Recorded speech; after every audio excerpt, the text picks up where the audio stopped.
Salut à tous très chers investisseurs, très heureux de vous retrouver pour une nouvelle vidéo. Sujet d'actualité aujourd'hui puisqu'on va parler d'inflation et notamment comment se protéger de l'inflation. Vous allez voir qu'il y a pas mal d'astuces et d'actions concrètes que vous pouvez mener, notamment en tant qu'investisseur pour réduire cet effet d'inflation et on va vous les évoquer maintenant. Ouais, exactement.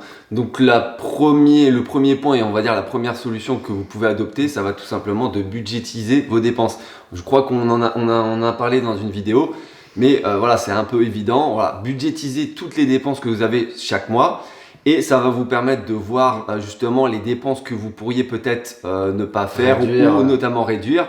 Et justement, par rapport au fait de réduire toutes ces sortes de dépenses, forcément, vous réduisez l'impact de l'inflation. C'est un peu logique. Oui, forcément. Donc, ça peut être au niveau des courses, ça peut être au niveau de votre forfait de téléphone. Ça se trouve, vous pouvez le réduire en passant chez un autre opérateur. Ça peut être vraiment pas mal de choses. Je pense notamment, si vous êtes investisseur, aux assurances, aux différentes assurances. Par exemple, l'assurance PNO, vous pouvez faire jouer la concurrence et réduire vraiment drastiquement vos différentes assurances dont l'assurance PNO. Donc voilà. N'hésitez vraiment pas à renégocier tous les contrats que vous avez, que ce soit téléphone, maison, voiture, etc. Et vous verrez que ça se trouve en renégociant tous ces contrats, vous pourrez gagner quand même pas mal d'argent. C'est ce que je pensais, ça fait des petites sommes par des petites sommes, mais quand vous cumulez le total, je pense que ça peut faire des centaines d'euros. Donc c'est pas négligeable. Ensuite, la deuxième solution que vous pouvez appliquer, c'est tout simplement, et on vous l'a répété pas mal de fois, ça va être tout simplement de vivre en dessous de vos moyens. Nous, concrètement, on l'applique quotidiennement. Et si vous voulez, donc on vous l'a redit pas mal de fois, on vit encore un peu chez nos parents, même si de temps en temps on est un petit peu en vadrouille.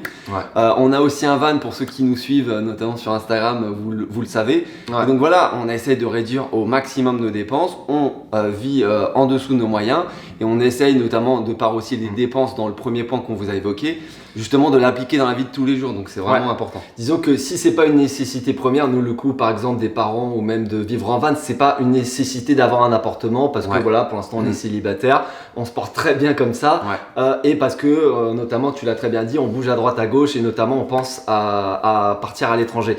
Donc à partir de ce constat là, on n'a pas nécessité à avoir un appartement et il faut que cet aspect là vous l'appliquez à chaque mode de vie, à chaque aspect de votre vie. Et c'est comme ça que vous allez faire énormément d'économies. Et tout simplement, vraiment, on se contente de ça. Et pour l'instant, notre bonheur, on est de toute façon, on est quand même heureux, vous inquiétez pas. Avec pas grand-chose. Avec pas grand-chose. Et on pense surtout à, comme tu l'as très bien dit, plaisir immédiat, plaisir différé. Pour l'instant, on se dit, ok, on fait avec et pour l'instant, ça nous va très bien, pour tout vous dire. Et on se dit que pour ces petits efforts qu'on met tous les jours, et forcément, sur le long terme, ça va payer. Et c'est ce qu'on se dit quotidiennement, forcément.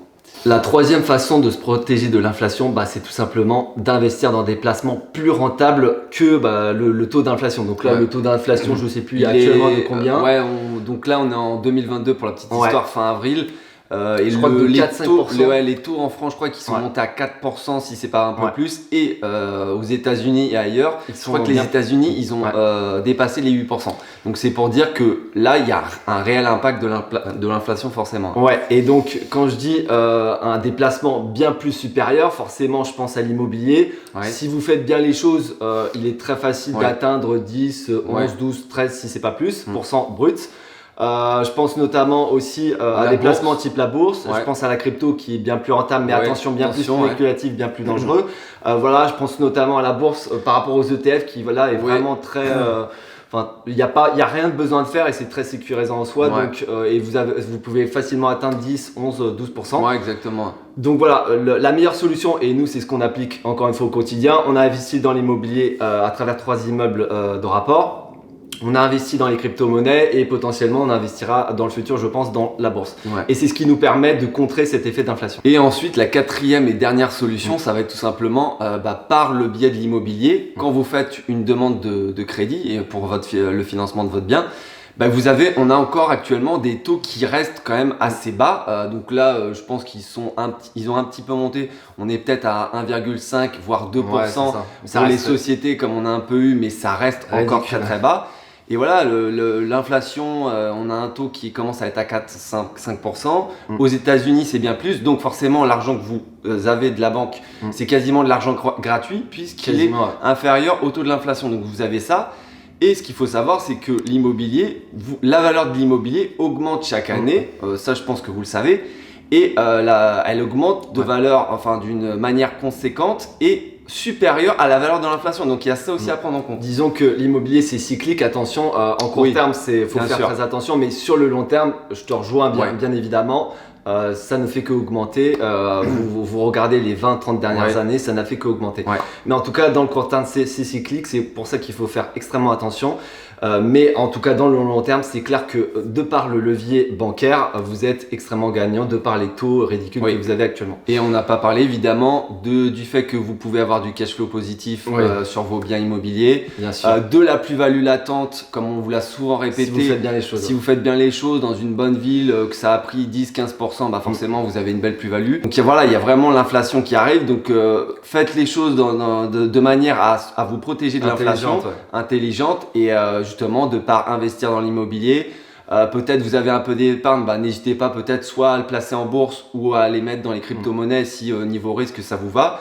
Enfin voilà, il y a plein de manières et c'est important aujourd'hui de vous protéger justement de cette inflation qui arrive. Pour conclure tout simplement, achetez des actifs et réduisez, voire supprimez vos passifs. Je pense que je peux pas faire mieux comme conclusion. Exactement. Voilà, en tout cas on espère que vous avez apprécié cette vidéo. N'hésitez pas, ça nous fait extrêmement plaisir à vous abonner si ce n'est pas déjà fait, à liker cette vidéo. N'hésitez pas à commenter si vous avez des questions. Et puis écoutez, on se retrouve pour de nouvelles vidéos. Ciao.